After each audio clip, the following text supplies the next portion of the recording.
마태복음 28장 18절에서 20절 말씀입니다. 한 목소리로 같이 읽도록 하겠습니다. 시작. 예수께서 나와 말씀하여 이르시되 하늘과 땅의 모든 권세를 내게 주셨으니 그러므로 너희는 가서 모든 민족을 제자로 삼아 아버지와 아들과 성령의 이름으로 세례를 베풀고 내가 너희에게 분부한 모든 것을 가르쳐 지키게 하라. 볼지어다 내가 세상 끝날까지 너희와 항상 함께 있으리라 하시니라. 아멘. 예수님과 함께 사는 삶이란 제목으로 오늘 나누겠습니다. 지난주에 이어서 예수님이 우리에게 주고 가신 지상 명령을 통하여서 우리가 어떠한 삶으로 전도를 해야 되는지, 또 전도자의 그런 의무가 무엇인지, 또 전도가 무엇인지에 대해서 함께 은혜를 나누겠습니다. 예수님은 30년 동안 어찌 보면 흔적도 없이, 소리 소문 없이 요셉의 아들 몫으로 사셨습니다. 그리고 몫으로 사신 그 30년이 지나고 나서 예수님은 침례를 받고 올라오시는 그 사건을 통하여서, 그 사건 이후로 예수님은 메시아의 삶을 사셨습니다. 예수님은 제자들을 부르시고 그 제자들과 함께 3년이라는 시간을 공생애로 보내셨습니다. 제자들을 부르시고 예수님이 제자들을 계속해서 이끄셨는데, 그 제자들은 우리가 생각하는 것보다 의외로 예수님을 잘 따라다녔던 것 같습니다. 3년 동안 예수님을 떠난 사람이 아무도 없었다는 것을 보면 제자들은 각오를 했고, 제자들은 많은 어려움 가운데서도 견뎌냈고 이겨냈다는 것을 알 수가 있습니다. 근데 제자들은 그렇게 예수님을 3년 동안 열심히 따라다니고 그들의 모든 것들을 포기하고 모든 것들을 희생하면서 예수님을 따라다녔는데, 예수님이 이제 돌아가시기 바로 직전에 베드로는 예수님을 부인하고, 예수님이 돌아가시고 난 후에 모든 제자들은 예수님을 떠났습니다. 예수님을 기억하고 예수님을 추억하면서 같이 모여 있는 것이 아니라 오히려 예수를 떠난 사람들이 제자들입니다.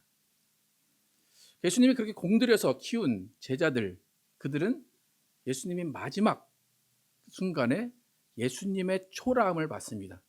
예수님이 한없이 약한 모습을 받습니다. 또 죄인의 모습으로 십자가에 달리는 모습을 봤습니다. 그 모습을 본 후에 제자들은 예수님을 떠났습니다. 과연 예수님을 제자들은 왜 떠나게 됐을까? 그렇게 믿고 따랐던 예수님을 그들은 왜 떠나게 됐을까? 제자들이 예수를 떠난 가장 근본적인 이유는 예수님을 따라다녔을 때 그들의 마음가짐이 어떠했는지를 다시 한번 생각하게 합니다. 예수님을 따라다니고 예수를 믿고 예수를 의지했지만 그들이 예수를 따라다닌 목적은 다른 데 있었다는 것입니다. 그러니까 예수를 따라다니고 예수를 믿은 것이 마치 우상을 섬기는 것과 같은 그런 모습으로 예수를 따라다녔습니다. 우상을 섬기는 것과 같다. 이게 무슨 말이냐면, 제자들은 그들의 마음 가운데 예수님이 왕이 될 것이라고 믿었습니다. 예수님이 이스라엘의 왕이 되면 그들은 한 자리 차지할 수 있다고 생각했기 때문에 그 모든 어려움을 이기는, 그 모든 어려움 가운데 극복할 수 있는 힘은 거기서 왔습니다. 오늘만 이기면, 내일만 이기면 이제 예수님이 왕위에 오르실 때에 내가 그 옆에 있을 거야 라는 그 희망을 가지고 살았습니다. 그러니까 예수님 자체가 주시는 진리라든지 복음에 의해서 그들이 예수님을 따라다닌 것이 아니라 예수님이 겉으로 보여주는 능력, 겉으로 보여주는 권세를 통해서 예수님은 왕이 될 것이다 라고 그들이 믿고 싶은 것을 믿었기 때문에 그들은 우상을 섬긴 것과 같이 예수님을 따른 것입니다. 여러분, 우상을 섬긴다라는 것은 내가 그 우상으로부터 얻을 것이 있기 때문에 우상을 따르는 겁니다. 내가 그들로부터, 그 우상으로부터 받을 것이 있다고 생각하기 때문에 우상을 겉으로는 섬기지만 안으로는 우상을 이용하는 것입니다. 그것이 바로 우상을 섬기는 것입니다. 그러니까 제자들이 예수님을 따라다닌 3년, 그 3년의 결과는 예수를 우상 섬기듯이 그렇게 따라다녔다는 것입니다. 그렇기 때문에 내가 바라던 것을 못 주는 존재, 내가 바라는 것을 이룰 수 없는 존재라고 생각했기 때문에 예수를 부인하고 예수를 버리게 된 것입니다. 여러분, 우상이라는 것을 우리가 많이 알고 있지만 우리가 가장 쉽게 아는 것은 뭐 부처라든지 여러 가지 돌이나 어떤 바다에 살고 있는 그런 어떤 뭐 용왕이라든지 그런 어떤 우상들을 우리가 생각을 합니다. 여러분, 불자들이 부처의 앞에 가서 기도를 합니다. 그들이 기도하는 이유는 뭘까요? 그들이 기도하는 내용은 뭘까요? 다 내 자녀 잘 되게 해달라고 기도하는 것이고, 건강하게 살게 해달라고 기도하는 것이고, 잘 먹고 잘 살게 해달라고 기도하는 겁니다. 그들이 부처를 위해서, 부처님을 위해서 기도하지 않습니다. 그들은 자신이 잘 되기 위해서 우상 앞에 가서 절을 합니다. 그리고 그 절을 하고 비는 그 가운데 마음의 위로를 얻습니다. 이것이 우상을 섬기는 방법이고 우상에게 기도하는 방법입니다. 그런데 예수님의 제자들이 우상을 섬기듯 예수님을 섬겼다라는 것은 그들의 마음 가운데도 내가 잘 되는 것, 내가 잘 먹고 사는 그것을 위해서 예수를 따라다녔다라는 것입니다. 누가복음 12장 29절에 31절 함께 한번 읽어보겠습니다. 시작. 너희는 무엇을 먹을까 무엇을 마실까 하여 구하지 말며 근심하지도 말라.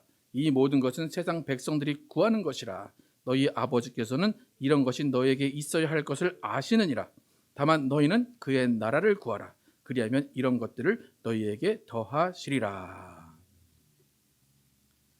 여러분, 제가 좀 전에 불자들이 부처 앞에 기도하는 것이 다 나 잘 되게 해달라라는 것이 없다고 말씀을 드렸습니다. 그렇다면 과연 여러분이 예수님 앞에 무릎 꿇고 기도하는 내용은 과연 무엇인가 생각해 보시기 바랍니다.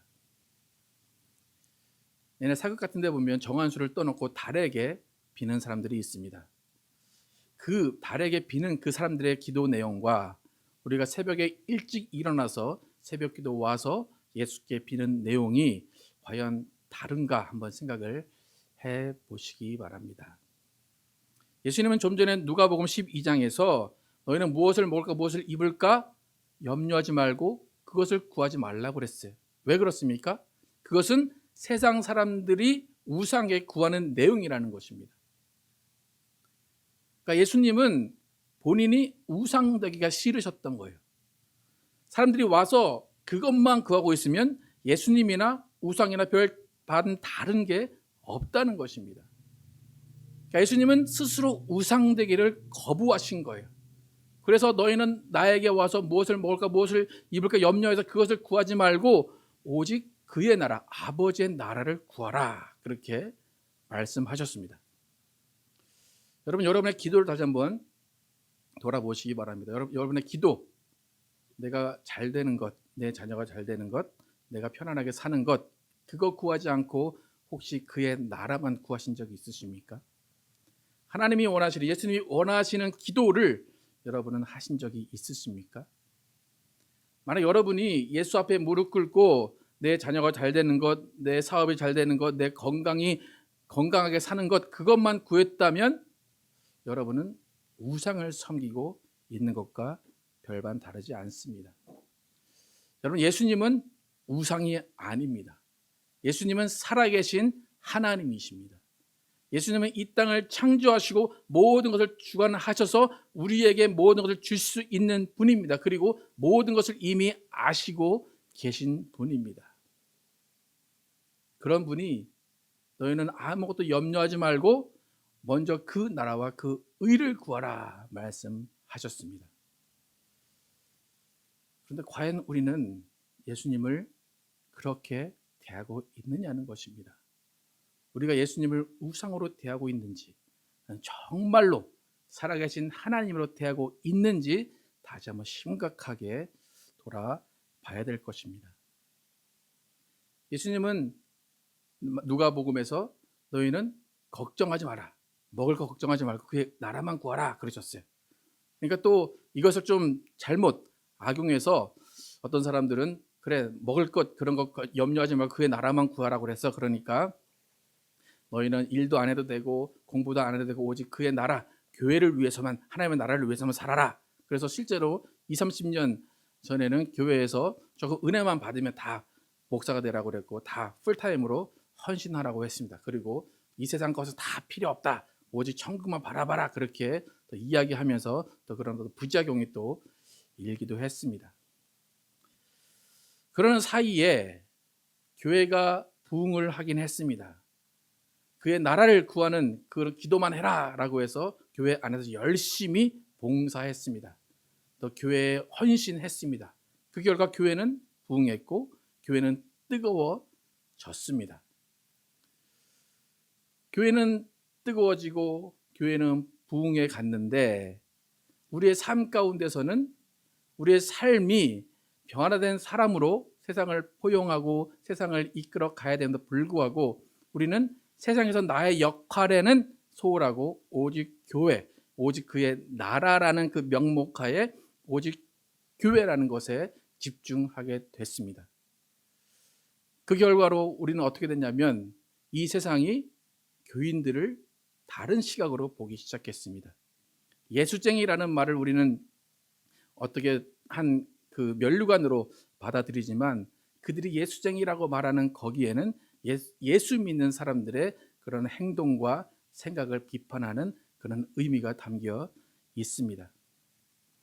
그래서 오히려 회사나 직장이나 공부하는 터에서 우리가 우리의 자신을 희생하고 다른 사람들을 보살펴주고 그런 삶을 살아야 되는데 오히려 야근하는 시간에 나 교회 가야 됩니다 라고 퇴근을 하거나 아니면 다른 희생을 해야 되는 그 시간에 쏙 빠져서 그의 나라를 위해서 일한다고 우리는 그렇게 한 사람들이 많이 있습니다. 그런 가운데 어떤 현상이 발생했냐면 이제 그렇게 야근해야 되는 사람이 교회로 왔습니다. 와서 하나님께 무릎 꿇고 기도합니다. 그리고 산도가 나눕니다. 그러면서 나는 회사에서 핍박을 많이 받았습니다. 그렇게 얘기하면 다른 사람들은 승리하셨군요 라고 하면서 오히려 위로를 해줍니다. 그리고 많은 기도를 하는 가운데 그 사람들이 하는 말이 뭐냐면 이제 또 우리는 세상으로 나가서 전쟁을 해야 됩니다. 그래서 싸울 준비를 하고 회사를 가고 싸울 준비를 하고 가정으로 가고 싸울 준비를 하고 학교로 갑니다. 그러니까 기독교인들은 싸울 준비를 하고 세상으로 나간 그런 결과를 얻게 됐습니다. 그러니까 싸울 상대는 마귀인데 우리는 오히려 그 밖에 세상에 있는 사람들을 구원해야 되는 의무가 있는 사람임에도 불구하고 그들을 싸움의 상대로 여기게 됐습니다. 그런 삶이 지속되면서 이제 세상은 기독교를 개독교라고 부르기 시작하고 교회는 오히려 점점 성장했지만 세상은 교회를 기업으로 여기기 시작했습니다. 이 결과 전도의 문은 닫히기 시작했습니다. 전도는 되지 않았습니다.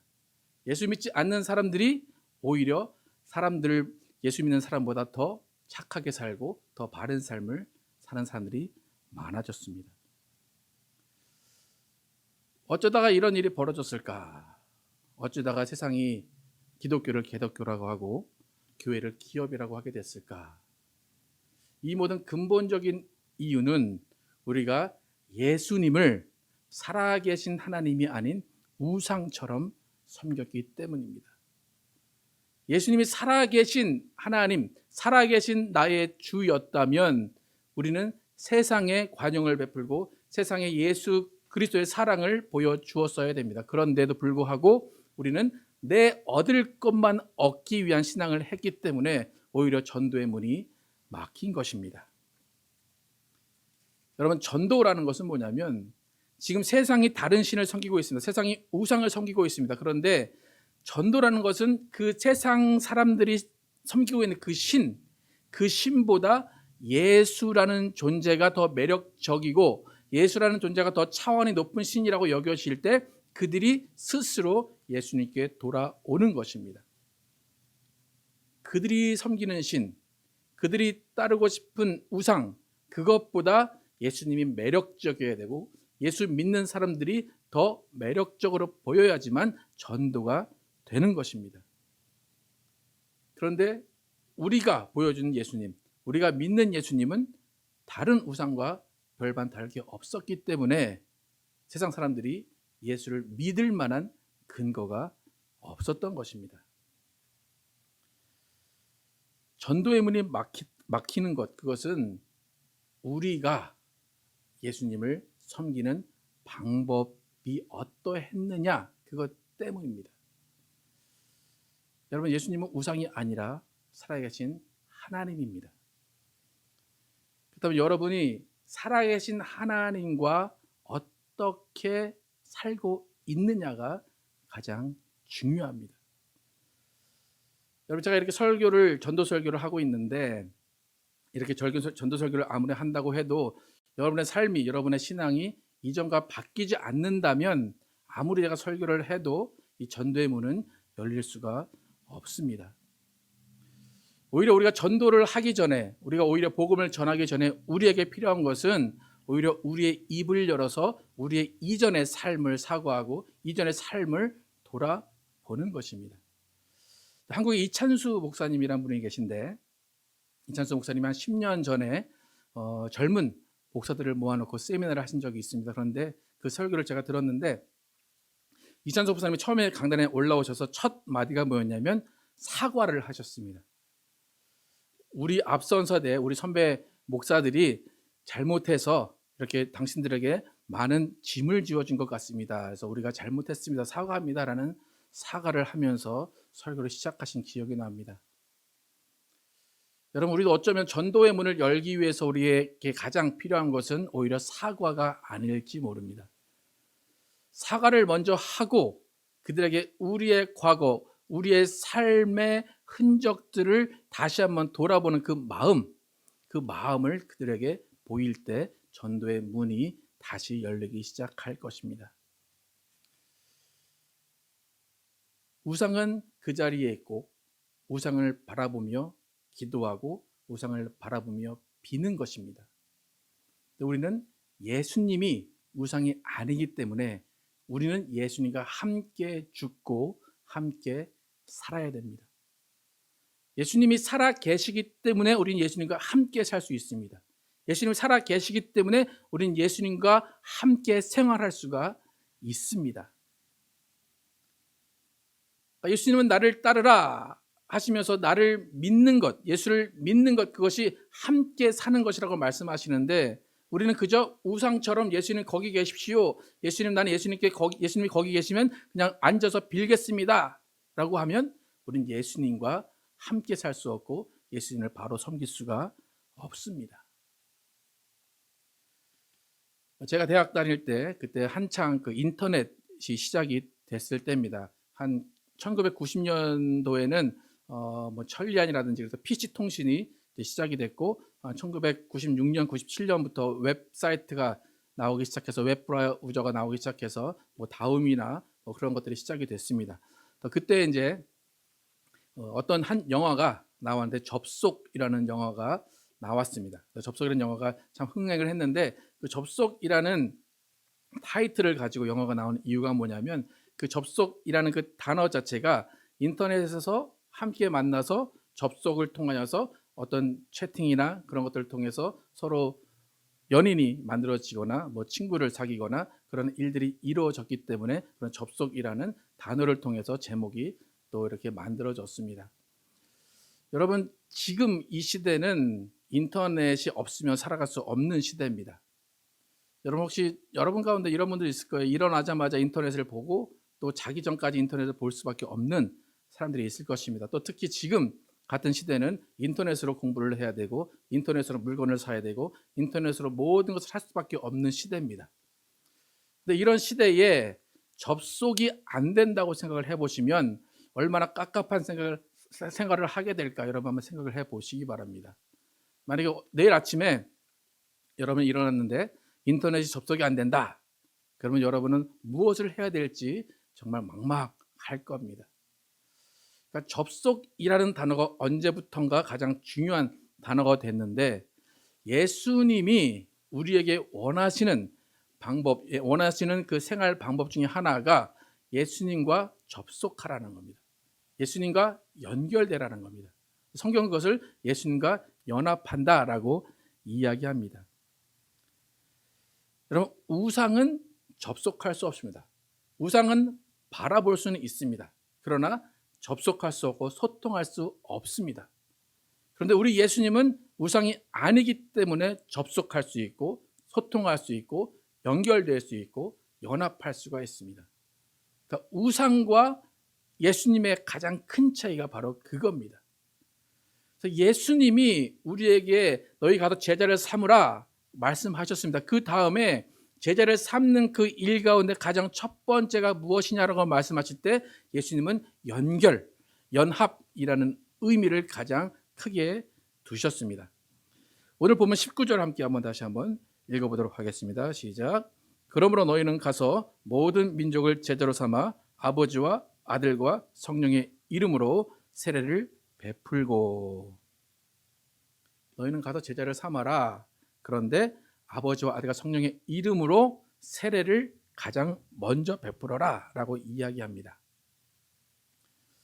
예수님의 이 말씀의 속뜻은 뭡니까? 너희가 세상 모든 민족에 가서 지금 예수님과 접속이 안 돼 있는 사람들, 예수님과 동떨어져 있는 사람들, 예수님과 떨어져 있는 그 사람들을 데려다가 예수님과 다시 연결시켜라, 그거예요. 예수님과 연결시켜서 예수님의 사람으로 만들어라. 또 예수님과 연결시켜서 예수님이 사는 그 삶에 함께 동참하게 하고 예수님과 함께 살게 하라라는 것입니다. 예수님은 제자를 삼으라 말씀하신 그 첫 번째로 세례를 말씀하셨습니다. 예수님과 연합하는 삶을 말씀하셨습니다. 예수님은 우리와 함께 계시기를 바라십니다. 예수님은 우리와 함께 죽고 함께 살기를 원하십니다. 예수님이 우상이 아닌 이유, 그것은 예수님은 지금도 살아계셔서 우리와 함께 살아 계시기 때문입니다. 함께 생활하시기 때문입니다. 여러분, 나는 침례받은 사람이다, 나는 세례받은 사람입니다 라고 이야기합니다. 그런데 정말로 여러분이 침례받은 사람으로서 예수님과 함께 죽고 함께 살고 있는지 돌아보시기 바랍니다. 여러분, 예수 믿는다, 교회 다닌다, 그것보다 나는 세례받았다, 나는 침례받았다 라는 그것이 정말로 중요한 의미가 있는 것입니다. 예수님과 연결된 삶을 살고 있다, 예수님과 동고동락한다라는 그 의미가 얼마나 우리에게 중요한지 모릅니다. 여러분, 교회 다니는 것이 중요한 것이 아닙니다. 정말 세례받은 자로서, 침례받은 자로서 예수와 함께 살고 있느냐가 더욱더 중요합니다. 여러분, 침례받기 전에, 세례받기 전에 인생과 세례받고 침례받은 후의 인생, 여러분 어떻게 달라지셨습니까? 이전의 삶을 장사 지내고 물에서 올라오면서 새 생명을 얻고 예수님과 평생을 함께 살아간다는 그 고백 가운데 침례를 받습니다. 한순간에 그 순간의 고백으로 끝나는 것이 아니라 평생 동안 예수님을 따르는 사람으로 살겠습니다, 평생 동안 예수님과 함께 있겠습니다라는 고백입니다. 여러분, 예수님은 우리와 함께 계십니다. 예수님은 우리와 함께 아파하십니다. 예수님은 우리와 함께 기뻐하십니다. 그것을 느끼는 그것이 바로 신앙입니다. 예수님은 전도의 첫 번째 시작, 제자 삼는 첫 번째 시작을 그래서 세례를 주라라고 말씀하신 겁니다. 예수의 사랑을 모르는 사람들, 예수의 은혜를 모르는 사람들, 예수의 값짐을 모르는 사람들에게 예수에게 와서 접속하고 연결되어서 그 안에는 풍성함을 누리라라고 예수님이 말씀을 하십니다. 여러분, 오늘부터 여러분은 내가 침례받은 사람인가, 내가 세례받은 사람인가를 다시 한번 진지하게 생각해 봐야 됩니다. 그리고 정말 여러분이 세례받고 침례받은 자로서 예수님과 함께 살고 있는가, 예수님의 말씀 그 한마디 한마디에 집중하며 살고 있는가, 예수님께 모든 것을 아뢰고 모든 것을 예수님으로부터 들으며 살고 있는가를 여러분 돌아보셔야 됩니다. 여러분 안에 그런 감격이 없다면, 여러분 안에 예수님과 함께 살고 있는 기쁨이 없다면 여러분은 우상을 섬기고 있는 것이라고 말할 수밖에 없습니다. 여러분, 예수님은 살아계십니다. 예수님은 여러분과 함께 계십니다. 여러분의 생활 가운데 모든 것을 함께 하십니다. 여러분, 예수님 우상입니까? 아니면 살아계신 구세주입니까? 예수님 여러분에게 먹을 것, 입을 것 주는 존재입니까? 아니면 함께 살아가는 존재입니까? 여러분, 우상을 섬기지 마시고 살아계신 예수님과 함께 사시기를 축복합니다. 예수님은 그의 나라를 구하라고 하셨습니다. 그의 나라를 구하는 것은 함께 살자는 것입니다. 나와 함께 살면 내가 모든 것을 책임져 줄게, 내가 모든 것을 걱정하지 않게 해줄게 라는 것입니다. 그런데 우리는 그 말이 믿겨지지가 않습니다. 믿겨지지 않기 때문에 오히려 더 열심히 구합니다. 더 열심히 이것을 주십시오 구합니다. 그런데 예수님은 구하지 말고 나와 함께 살자라고 말씀하십니다. 여러분, 오늘부터 여러분의 기도를 돌아보시고 여러분의 삶을 돌아보시기 바랍니다. 여러분의 기도가 우상 앞에서 하는 기도인지, 아니면 정말로 친밀하고 정말로 친한 예수님과 교제하며 대화를 나누는 기도인지 다시 한번 생각해 보시기 바랍니다. 그래서 여러분, 오늘부터라도 정말 예수님과 함께 사는 삶을 사시기 바랍니다. 예수님이 함께하는 그 삶 가운데 기뻐하시고, 예수님이 함께하시는 그 삶 가운데 행복해 하시고, 예수님이 함께하시는 그 삶을 세상에 보여주시기 바랍니다. 그래서 우리는 예수님과 함께 사는 그 기쁨 가운데 먹통이 아닌 소통을 하는 여러분과 제가 되기를 예수의 이름으로 축복합니다.